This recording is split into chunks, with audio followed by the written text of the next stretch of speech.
What's up guys? I hope you are doing well. I am Veer, welcome to stellar family. तो कैसे हो दोस्तों? मैं आशा करता हूँ शानदार तरीके से आप लोग अपनी लाइफ को एंजॉय कर रहे हो, अपनी सेहत, फैमिली और पढ़ाई का ध्यान काफी अच्छे से रख रहे हो। तो ये जो वीडियो है ये हर एक एग्जाम के लिए आप लोगों को फायदा पहुंचाने वाली है, चाहे आप लोग इंडिया के अंदर किसी भी एग्जाम की तैयारी क्यों ना कर रहे हो। यहाँ पर यूपीएससी या ईपीएफओ लिखा हुआ है, इसका मतलब ये नहीं कि बस इन्हीं एग्जाम में फायदा पहुंचाएगी।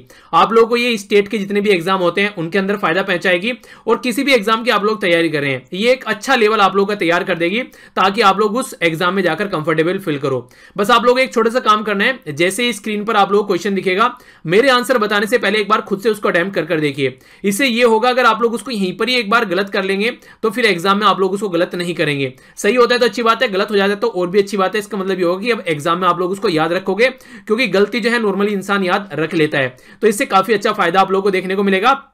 और इसी के साथ में वीडियो कंप्लीट होने के बाद में अपना स्कोर जरूर देखा कीजिए कि आप लोगों का स्कोर बढ़ रहा है या घट रहा है। अगर घट रहा है तो थोड़ा सा देखिए कहां पर कमी रह रही है, आप लोगों को उसके ऊपर किस तरीके से काम करना है, और बढ़ रहा है तो फिर अच्छी बात है, और अच्छे से आप लोगों को फोकस देकर आगे बढ़ना है। और वीडियो सुनने के बाद में लगेगा कि पीडीएफ आप लोगों को चाहिए तो टेलीग्राम से जाकर इसको डाउनलोड कर लीजिएगा, लिंक वीडियो के नीचे आप लोगों को इसका डिस्क्रिप्शन बॉक्स में मिल जाएगा। ओके, तो आइए आज का डिस्कशन स्टार्ट करते हैं बिना किसी देरी के। आज का फर्स्ट क्वेश्चन देखते हैं। क्वेश्चन है आप लोगों के सामने, यहां पर बात कर रहे हैं एक टर्म के बारे में जो कि रिसेंटली काफी न्यूज में थी। इसको बोलते हैं SEED, सीड। तो कौन सी स्टेटमेंट यहां पर इसके बारे में सही है ये आप लोगों को बताना है। पहली स्टेटमेंट बोला गया कि secure entrepreneurs for environment and the development. दूसरा बोला गया supporting environment for entrepreneur and development. तीसरा बोला गया secure entrepreneur for environment and department. चौथा बोला गया supporting entrepreneurs for environment and development. तो सही आंसर यहां पर क्या है? ABCFD। तो जो सही आंसर है यहाँ पर इसका सीड का ये होगा supporting entrepreneur for environment and development. यानी कि जो एक तरीके से बिजनेसमैन है, एक तरीके से उद्यमी है, उनको सपोर्ट करना है ताकि एक तरीके से इन्वायरमेंट और डेवलपमेंट दोनों साथ साथ में चल सके। कई बार आप लोगों ने न्यूज में सुना होगा कि इन्वायरमेंट को ध्यान में रखकर डेवलपमेंट नहीं होता है, तो उसके चलते कई बार चीजें न्यूज में रहती है। तो इसका बेसिक पर्पज यही है कि किस तरीके से सपोर्ट करना है इन्वायरमेंट और डेवलपमेंट को साथ साथ में। तो इसको यहां पर SEED बोला गया है। इसके बारे में कुछ इंटरेस्टिंग इन्फॉर्मेशन और जान लेते हैं, यहाँ पर क्या क्या बातें हैं जो आप लोगों को पता होना चाहिए। SEED ये फंडेड किसके द्वारा किया जाता है? यूनाइटेड नेशन इन्वायरमेंट प्रोग्राम, यानी कि यूएन का जो इन्वायरमेंट प्रोग्राम है उसके द्वारा यहाँ पर इसको फंड दिया जाता है। यूनाइटेड नेशन डेवलपमेंट प्रोग्राम यहाँ पर, और इसी के साथ में international union for conservation of nature. तो ये सारे मिलकर यहाँ पर इसको फंड करते हैं, जो कि 2002 में वर्ल्ड समिट हुई थी सस्टेनेबल डेवलपमेंट की जोहान्सबर्ग साउथ अफ्रीका के अंडर में, तब यहाँ पर इसके बारे में बात की गई थी। तो एक तरीके ग्लोबल पार्टनरशिप है यहाँ पर सस्टेनेबल डेवलपमेंट और ग्रीन इकोनॉमी के लिए, यानी कि एक तरीके से ऐसी इकोनॉमी लेकर चलनी है जो कि डेवलपमेंट के बारे में बात करें और कोई प्रॉब्लम यहाँ पर फेस न करनी पड़े।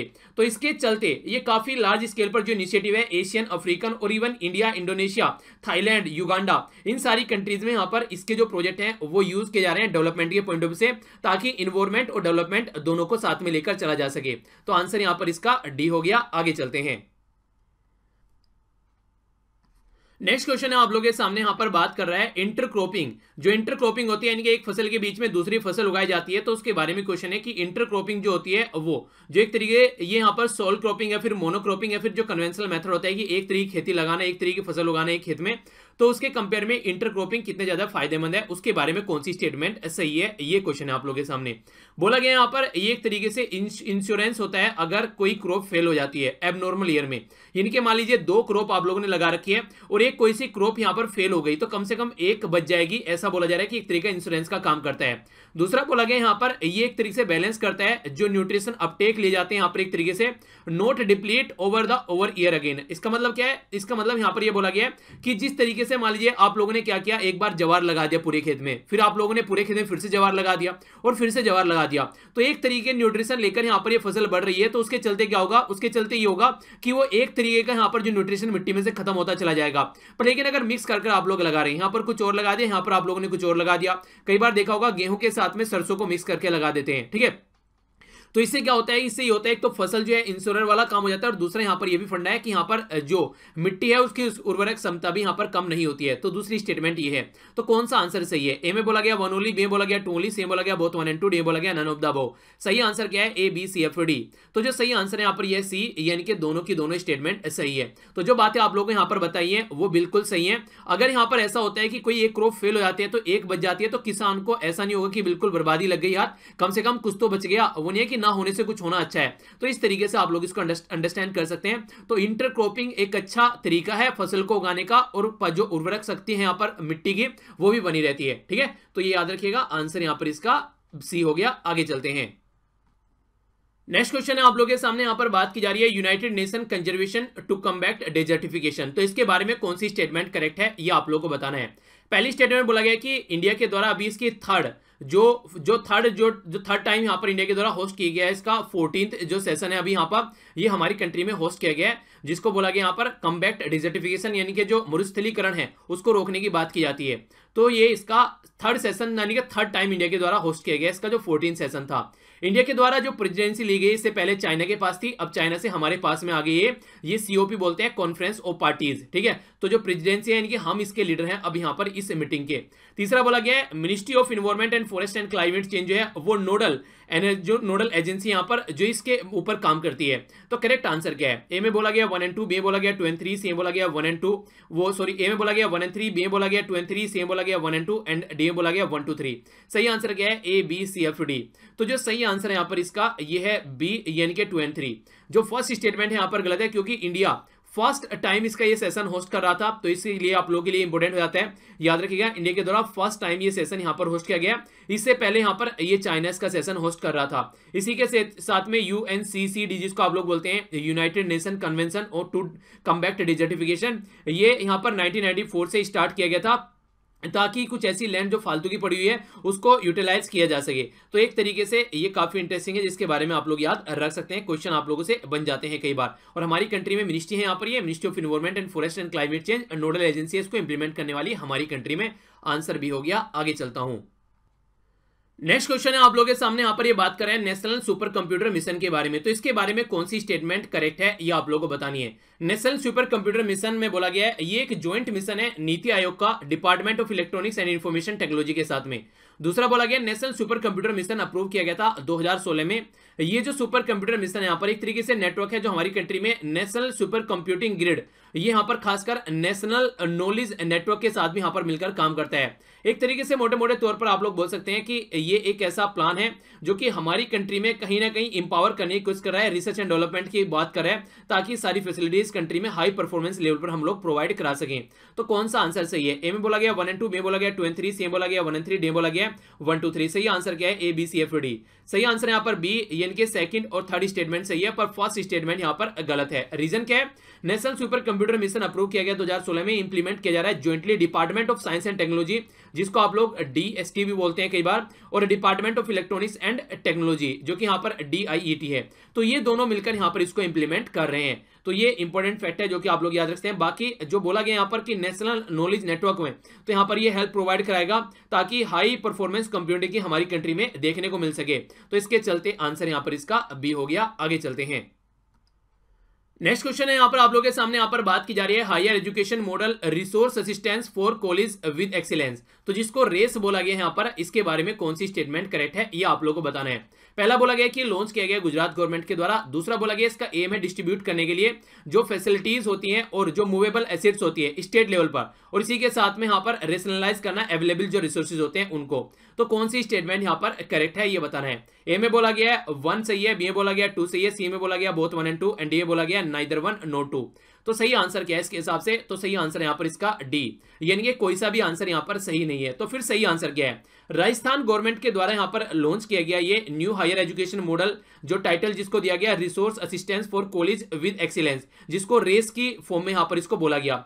तो जो ये है एक तरीके से जो भी यहाँ पर जो कॉलेजेस हैं बेसिकली, तो उसके चलते यहां पर इसको इंप्लीमेंट करने की कोशिश की जा रही है। देखिए है क्या यहां पर ये जो प्रोग्राम है, पहला तो राजस्थान गवर्नमेंट का है। दूसरा यहां पर ये प्रोग्राम एक ऐसा प्रोग्राम है जो कि डिस्ट्रीब्यूट करेगा जो भी रिसोर्सेज हैं ऑल ओवर डिस्ट्रिक्ट लेवल पर। ये स्टेट लेवल पर इंप्लीमेंट नहीं, ये डिस्ट्रिक्ट लेवल पर इंप्लीमेंट किया जा रहा है। और आप लोगों को ये याद रखना है, अगर कोई स्टेट लेवल पर प्रोजेक्ट इंप्लीमेंट कर रहे हैं या फिर डिस्ट्रिक्ट पे जा रहे हैं या फिर इसके अलावा विलेज लेवल पर जा रहे हैं, तो जितने नीचे लेकर जाएंगे उसको प्रोजेक्ट को, उतना ही ज्यादा ग्राउंडेड प्रोजेक्ट होगा, उतनी ही अच्छे से उसकी इंप्लीमेंटेशन होती है नजर आएगी।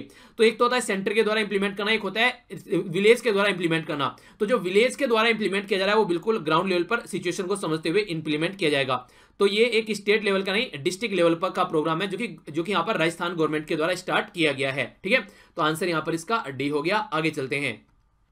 नेक्स्ट क्वेश्चन यहां पर बोल रहा है कि कॉमनली यूज्ड मेथड क्या है अगर आप लोग फूड को प्रिजर्व करते हैं, यानी कि अगर आप लोग खाने को प्रिजर्व करते हैं लंबे समय तक तो कौन सा यूज किया जाता है। तो प्रिजर्वेशन के लिए यहां पर कॉमन सोल्ट यूज किया जाता है, यहां पर शुगर यूज किया जाता है, ऑयल एंड विनेगर यूज किया जाता है, ठीक है, जिसको सिरका आप लोग बोलते हैं, तेल। इसी के साथ में यहां पर हीट और कोल्ड स्टोरेज जो ट्रीटमेंट है वो किया जाता है। तो सही आंसर यहां पर क्या है, A B C F D. A में बोला गया 1 and 4, बी में बोला गया 1 2 ओनली, सी में बोला गया 1 2 4 ओनली और डी में बोला गया 1 2 3 4 ओनली। तो कौन सा आंसर यहां पर सही है, A B C F D.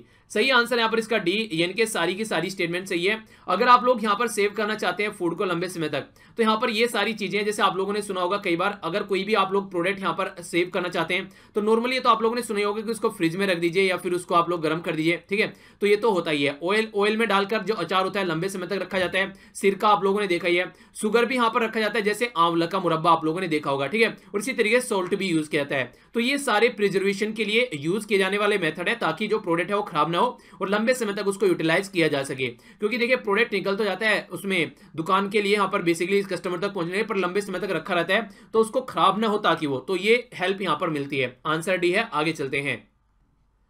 Next question है, यहां पर ये बात की जा रही है पंचमरी बायोस्फीयर रिजर्व के बारे में। इसके बारे में कौन सी स्टेटमेंट करेक्ट है ये आप लोगों को बतानी है।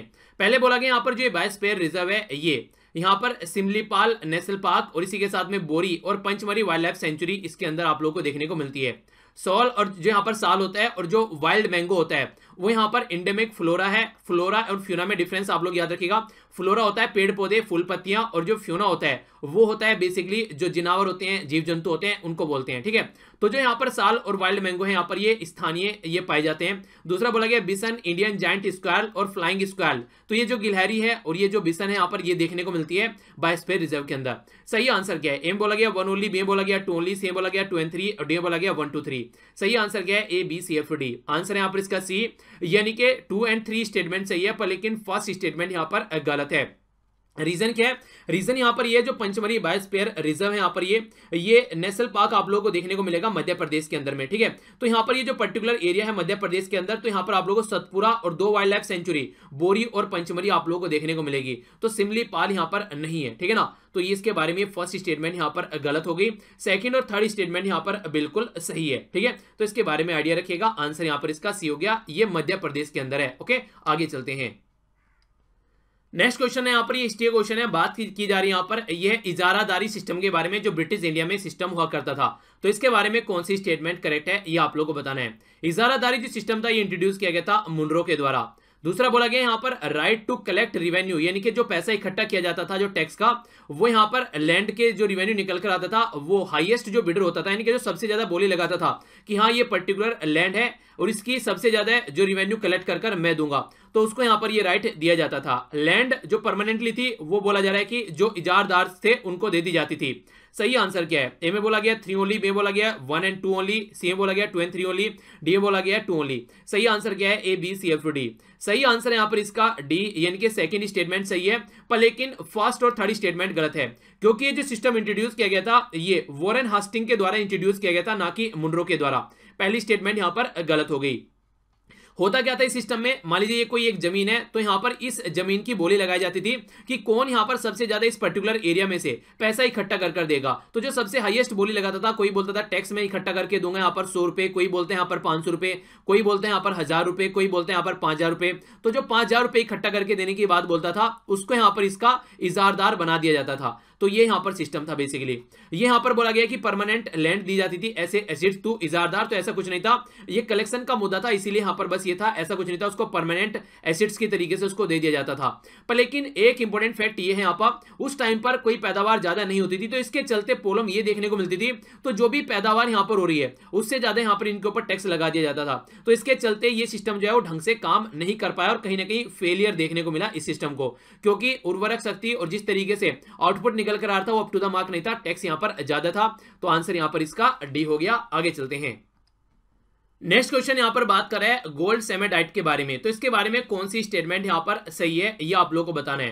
पहले में बोला गया जो मिनरल है यहां पर ये डिस्कवर किया गया इनसाइड द डायमंड, जो कि साउथ अफ्रीका के अंदर डिस्कवर किया गया है, यानी कि हीरे के अंदर यहां पर कुछ ऐसा प्रोडक्ट देखने को मिला है जिसको गोल्ड सेमेडाइट का नाम दिया गया है। ये जो नाम यहां पर दिया गया इसका, ये गोल्ड सेमेडाइट का, यहां पर एक पर्सनैलिटी है विक्टर मोर्स गोल्डस्मिथ। तो इनके नाम पर जो कि नॉर्वेजियन साइंटिस्ट थे और जिनको जियो केमिस्ट्री के फाउंडर भी माना जाता है, तो इनके नाम पर इसका नाम दिया गया है। तो कौन सी स्टेटमेंट यहां पर करेक्ट है? ए में बोला गया वन ओनली, बी में बोला गया टू ओनली, सी में बोला गया both one and two, D में बोला गया नन। तो सही आंसर क्या है? A B C F D. सही आंसर यहां पर इसका सी, यानी कि दोनों ही स्टेटमेंट बिल्कुल सही है। तो इंपॉर्टेंट फैक्ट तो यहां पर ये गोल्ड सेमेडाइट जो है ये साउथ अफ्रीका के अंदर पाया गया है। हीरे के अंदर भी एक अलग तरीके की यहां पर ये देख सकते हैं आप लोग, ये कलाकृति देखने को मिल रही है। तो इसकी वजह से ये यहां पर रिसेंटली काफी न्यूज में था। तो क्वेश्चन आप लोगों से यहां पर यह भी पूछा जा सकता है किसके नाम पर इसका नाम रखा गया है। तो यहां पर एक नॉर्वेजियन जो साइंटिस्ट थे विक्टर मोर्ट्स गोल्डसमेट, इनके नाम पर इसका नाम रखा गया गोल्डसेमेडाइट। ठीक है, तो मॉडर्न जो मॉडर्न यहां पर जो ये साइंटिस्ट जो है मॉडर्न जियोकेमिस्ट्री के फाउंडर भी माने जाते हैं। तो आंसर यहां पर इसका सी हो गया। तो ये था टोटल आज का डिस्कशन। आई होप कि आप लोगों ने एंजॉय किया होगा। अगर आप लोगों को लेक्चर पसंद आया तो लाइक जरूर कीजिएगा, पसंद नहीं आता तो डिसलाइक करने का भी पूरा हक है। डिसलाइक क्यों किया कमेंट बॉक्स में जरूर बताना, ताकि आने वाले टाइम में लेक्चर को इंप्रूव किया जा सके। अगर लेक्चर आप लोगों को अच्छा लगा तो इसकी पीडीएफ आप लोग डाउनलोड कर सकते हैं टेलीग्राम से जाकर।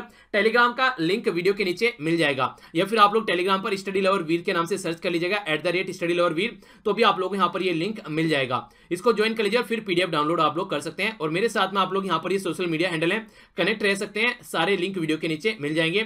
मिलता हूं नेक्स्ट लेक्चर में। बड़ों को नमस्ते, छोटों को प्यार, छोटी सी लाइफ एंजॉय करा। तब तक के लिए जय हिंद।